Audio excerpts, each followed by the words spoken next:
Você já se perguntou por que a igreja moderna ela não fala tanto sobre a história dos nossos antepassados, principalmente a história dos mártires, a história daqueles que entregaram a sua vida para propagar o Evangelho de Jesus Cristo? Pois bem, algum dia você já se parou pensando por que eu vou nos cultos, eu vou nas reuniões da minha igreja e lá não se fala mais sobre a história de Estevão ou sobre a história da maior ou uma das maiores pregações do apóstolo Pedro? Por que nos dias de hoje não se ouvem falar, principalmente nas Assembleias de Deus, sobre a história da igreja, como realmente tudo começou? Olá, eu sou Eliezer Paulista e nesse vídeo nós falaremos sobre a história da igreja. Muito bem, quando nós perguntamos quando começou, em que ano, a maior resposta que nós recebemos dos teólogos ou de alguns estudiosos da nossa contemporaneidade é que não tem como cravar, não tem como saber o dia, nem o mês, nem o ano exato, porque a história ela é uma incógnita. Mas eu quero te provar, através desses relatos bíblicos e históricos, que na verdade tudo está dentro da Bíblia e tudo se responde mediante ao examinar, ao aprofundar e, acima de qualquer coisa, perguntar a pergunta certa para o texto. Exemplo, quero falar aqui no dia de hoje sobre a história de Estevão. Segundo os relatos bíblicos e históricos, Estevão ele tem o seu maior discurso, único discurso relatado na Bíblia, por volta do ano 34 na história cristã. Estevão ele foi interrogado após falsa acusação contra ele e mesmo assim foi condenado à morte através de apedrejamento. Isso o tornou o primeiro mártir da igreja com a idade de 29 anos. Segundo a história, Estevão nasceu por volta do ano 5 depois de Cristo e faleceu no ano 34 depois de Cristo. Por que nós temos que perguntar para o texto quando isso aconteceu? Porque a Bíblia ela dá sinais que revelam os pontos históricos. Muito importante para mim e para você que gosta de pregar a palavra de Deus, principalmente de ter uma boa exegese, uma boa homilética diante das pessoas da igreja. O que é importante para nós entendermos é que tipo de pregação eu vou falar para a igreja, ou que tipo de sermão eu quero trazer, que tipo de conteúdo eu quero passar. E quando nós estudamos sobre Estevão, ele vai, numa única mensagem, ele vai pregar a história do povo de Israel.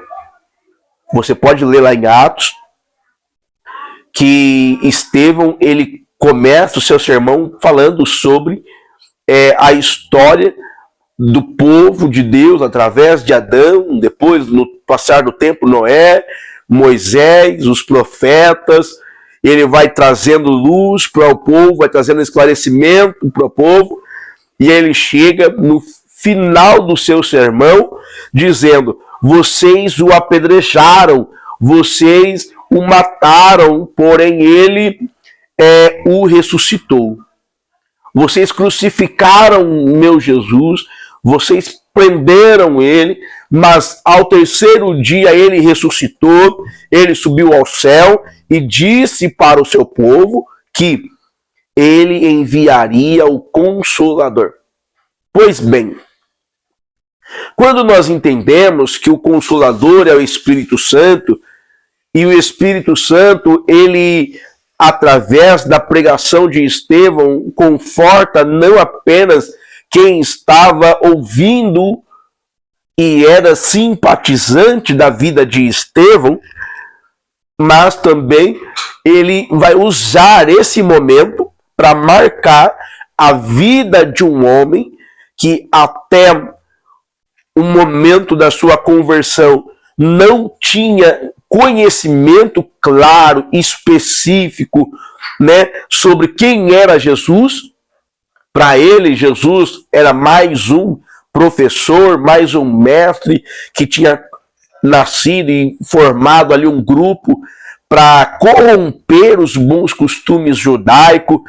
E quando Estevão está pregando sobre esta mensagem, ali na presença de Estevão, junto com a multidão que o apedrejaram, estava um jovem chamado Saulo, da cidade de Tarso. É isso mesmo. Quando Jesus usa Estevão para o seu maior sermão e o último da sua vida, ali presente estava a quem a igreja, anos depois, vai chamar de apóstolo Paulo. Ou, para os judeus, naquele momento estava Saulo de Tarso com as cartas na mão para perseguir, matar ou prender quem dizia que seguia Jesus Cristo. Sabe o que é isso? Mesmo no meio da dor, mesmo no momento de ver a morte, Estevão vai pregar uma mensagem no coração de uma pessoa. Fazendo aqui um momento de reflexão, você sabia que muitas das vezes, quando você passa por perseguição, por dor, por momentos dolorosos na sua caminhada, seja ela cristã, espiritual, na sua caminhada financeira, física, enfim, você sabia que muitas das vezes essa fase ela vai pregar no coração de quem está perto de você a mensagem que de fato você é uma mulher de Deus, um homem de Deus, e que de fato você estava ali guiado pelo Espírito Santo? É isso mesmo. Anos depois, após a morte deste jovem, Paulo ele vai dizer para a igreja de Coríntios que a sabedoria humana não é comparável com a glória de Deus. Sabe por quê? Porque Paulo ele entendeu que quando Saulo estava na presença de Estevão, vendo um inocente morrer, pregando a palavra, ensinando aqueles homens mais velhos que vale a pena ser fiel à Escritura, vale a pena examinar a Torá, vale a pena estudar o Tanakh, vale a pena você entender quem é de fato Jesus Cristo.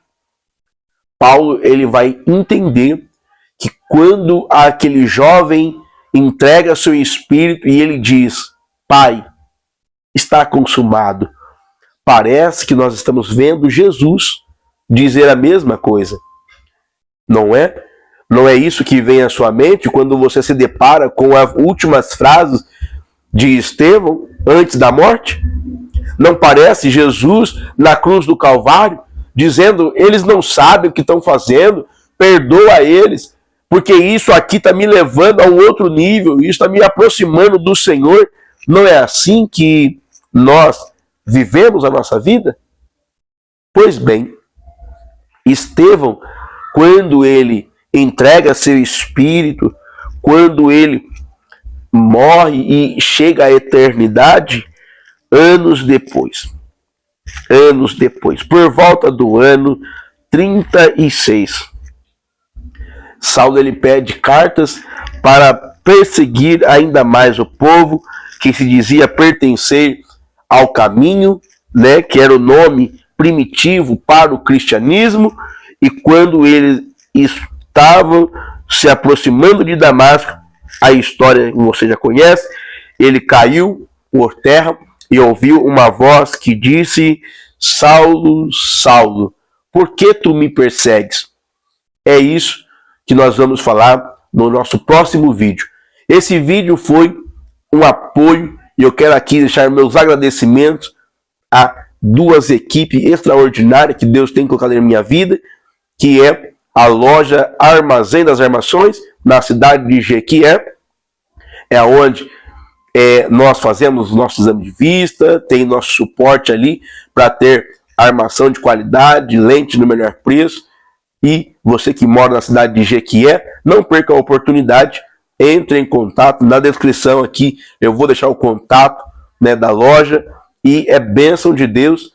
E também agradecer aqui, não menos importante, porque todos esses homens e mulheres que nos apoiam são importantes, a loja Shopping das Capas 1, em Jequié, no centro de Jequié, na feirinha do centro, lá a loja do Amauri, é um grande amigo, e é ele que tem nos apoiado e tem nos incentivado para gravar, e também nos apoiou com o microfone lapela. Você que quer melhorar a sua qualidade de vídeo, quer melhorar a sua ampliar o seu negócio em questão de capa, tudo para o seu celular, acessórios, tudo o que você precisar, também na descrição aí vai ter o contato do Shopping das Capas, Jequié, e é bênção de Deus. Deus vos abençoe. Se Cristo não voltar, na próxima semana nós falaremos mais sobre este homem, Saulo, que depois de um tempo se chamou Paulo de Tarso. Por que dessa mudança de nome e por que a igreja não fala,